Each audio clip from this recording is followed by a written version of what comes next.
Hi, Matt, the trailer. If you have a 2024 Chevrolet Silverado 2500 and you're looking for a way to transport your loads from point A to point B at a more affordable rate, then the eTrailer truck rack is going to be a great option for you. So let's check it out.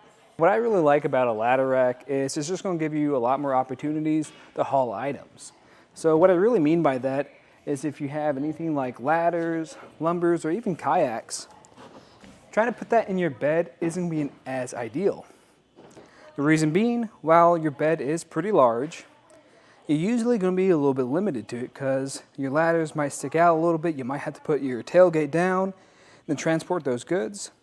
So a much better way to do that is just going to be above your roof. And what I also like about this saves space in your bed. So you can actually haul other things along with those longer items. What I really like about this one today, though, is compared to other racks, this one comes at a much more affordable price range and it gives you a lot of the same benefits. And what's more is, this one even has a cantilever that goes over the top of your cab that even open up more space. We are going to have the side rails, we're going to have the crossbars, and we're going to have the uprights, and below that we're going to have the bases. But right now we're just going to focus on the sidebars. So what I like about these, and this is a more of a unique feature to this one, is we're going to have this curved end to it. As you saw earlier, I used this to get up into my bed, which kind of makes really living with this a lot easier. We're also going to have some more tie-off points here on the middle of it. Right here is a good point. And if you need to tie off any straps, this is a good spot to really use. And you can also use these as load stops. So if you have any larger items back here, like your lumber or your kayak, if that is shifting around a little bit, this is going to give you a little bit more peace of mind. Moving inwards to the crossbar, there are going to be 4 of them. And 2 of them will be adjustable. And what this is going to be more so for is for any type of workloads. Because trying to use this for recreation is probably mostly going to be limited to just kayaks. Because if you have any clamp-on accessories, that's most likely not going to be able to fit around here just because of the size of the bar. Now, when you're loading your lumber or your ladders, this is going to be really easy because since we have a rounded edge, it's just going to make that process a lot smoother. These are also going to have some anchor points built into them. There's going to be these 2 circle holes on either side. And you can actually use this if you're trying to tie off to somewhere, or if you have any chains or clevis hooks, you can mount these here. Uprights are also going to have some of those same tie-off points, and they will be different sizes for different size items you have. We're also going to have this other tie-off point. This will be great if you have any cables or cords that you can mount to this location right here. And beneath that, we're going to have our landing pad or our base. And the way this is going to work, this is what's connecting your rack to your bed.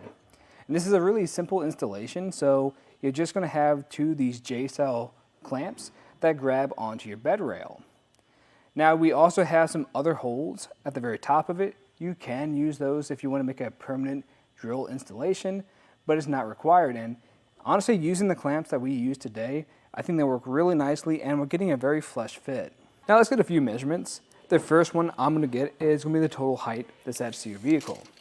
So going from our bed to the top of this bar, that's going to be about 53 inches. And if we go from our crossbar, that's going to be 48 inches. So that kind of gives you an idea when you're driving around with or without a load, what's going to be your max height. If you don't have a load, then 53 inches is going to be your max height. Now, if you are mounting things on here, then what I'd recommend doing is take the total height of your bed plus the rack, and then if you have anything mounted on top of this, include that too, so you know what areas you're going to make it under. The spot to really think about would be a garage. Something else to think about is going to be your crossbar spread. And that's going to be the distance to the front of one crossbar to the front of another one. The main one you really want to think about is going to be the one that sits right over your bed. Now, right now we have this maxed out, and we do have a 6 3/4 foot bed, so kind of keep that in mind, and this is how it's going to look. Now, our spread is going to be 75 inches, which is pretty good. You're going to be able to get some pretty long loads to work with this. Now, if you do need to bring that in, that's totally fine. You can do that. The main thing to keep in mind is just making sure that you keep these uprights as close to your cab because they're going to give it more support that way. Something else to think about with that spread is we are partially covering up our stake pockets. Now, if we brought this in by a couple inches, I think we'd be fine. We wouldn't cover this at all. The reason why I pushed it all the way out is just to see what it's going to look like. And it's also going to help this handle here at the top be a little bit closest to us when we're trying to mount and get inside our bed. And then if we come over to the front to this cantilever, we can see how it's going to fit here. So this crossbar spread between these two middle ones is going to be 21.5 inches, which will just give you kind of an idea if you have anything that sits out past here, how it's going to sit here. And again, this is going to be a little bit further out from the last one. You could push this out maybe by an inch or two, but what's going to happen is at some point, this bracket here is going to start to make contact with this bar, so you can only push it out so far. And focusing on the front side, we can kind of check out how this cantilever is sitting here. Now this is going to be pretty much centered on your cab, and it's going to sit for a total of 135 inches on top of your vehicle, which is pretty good. Most loads should be fine with that. Even if you have something that sits out maybe a foot or two past that, that should be fine. Now if it's something that's very flexible, that's going to sit out maybe 4 or 5 more feet, then I'd just recommend checking out another way to transport your goods. And this is going to have a pretty decent weight capacity of up to 1,000 pounds, and part of that's going to be due to us having a cantilever to help spread out that weight. Now we are going to have this made from a steel and a black powder coat finish. So that steel is going to be very durable. When I go to shake this doesn't move very much. And on top of that, that finish is going to help it be more rust resistant. Now, if you're going to have any spots that kind of scratch up, because if you have any metal items up here, like those ladders, that could scrape off some of that finish, I just recommend trying to keep an eye on that, because any spots where that finish does come up will be more prone to rusting. In my opinion, I think this is a great choice for anyone who's doing any contracting or works in the trades. Now, if you are kind of curious to see what that installation looks like, just stay tuned. We'll walk you through the process. Once you have your rack assembled, then we can start putting it on our bed. Now there's a few tricks to doing this before you get it up there. The first thing I recommend is just making sure all your pivot points, or the points that are really mounted to the frame of this, are loosened up. And what I mean by this are these towers. If you look right here, I can adjust this tower just a little bit.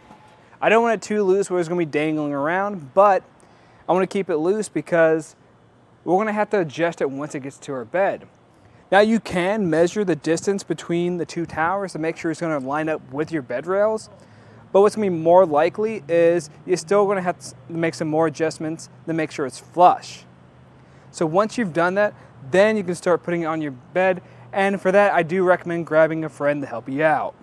So what I recommend is one person get in the bed and one person on the very back end of your rack, and we're going to pick this up. Keep in mind this will be a little bit heavy. Just take your time with it though. I'm just going to walk it back here. Make sure it lines up with my bed rails. And then we're just going to guide it over the cab. Doing this nice and slow. I'm just going to push this as close to the cab as possible. Making sure I have someone on the backside to stabilize this. And the important thing is once we're pushing it up here, we're going to have these 2 holes right here. We want to make sure that's going to be able to mount underneath our bed rails. If you push it too far forward, sometimes those clamps are going to have something interfere with it, like the sidewall. Once everything's in a pretty good spot, we want to get a couple measurements. And what I'm talking about is we're really just checking to see how this is sitting on our bed. And we want to make sure that one tower is going to sit the equal distance on each side, just to make sure everything's squared off and even. Once we've done that, we can start installing our clamps. Now, earlier I said we want to make sure we place this tower in a spot where our wall isn't going to obstruct us. And what I really mean by that is if you look right here, we can see that we have this piece of the sidewall that's extruding out a little bit.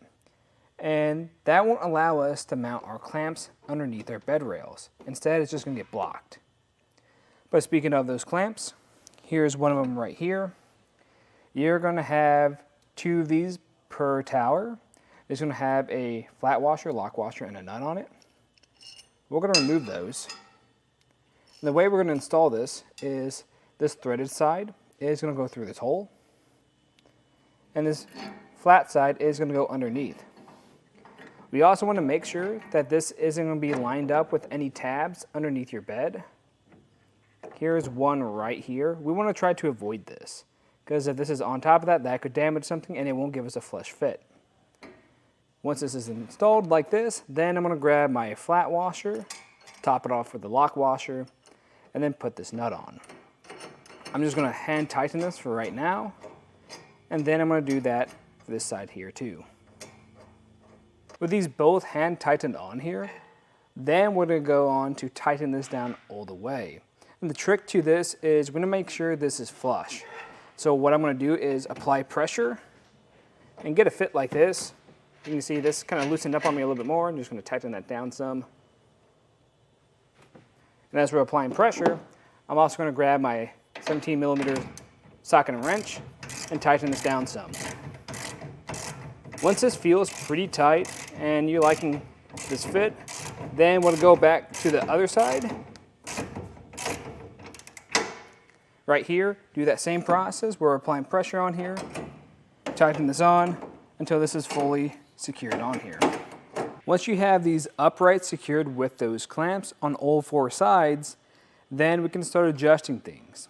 And what I mean by that is we want to make sure this is as even on your bed as possible. So we're going to make sure these crossbars are parallel with the top of your cab, and your towers are going to be the same distance away from each other on either side of the cab. You can adjust that just by pulling or pushing on the frame of this to get that. Afterwards, I just recommend taking maybe 10 feet behind your truck, just kind of see how it's looking back there, and then adjust it after that. Once this looks pretty good up here, then you can come back through and tighten down all these bolts.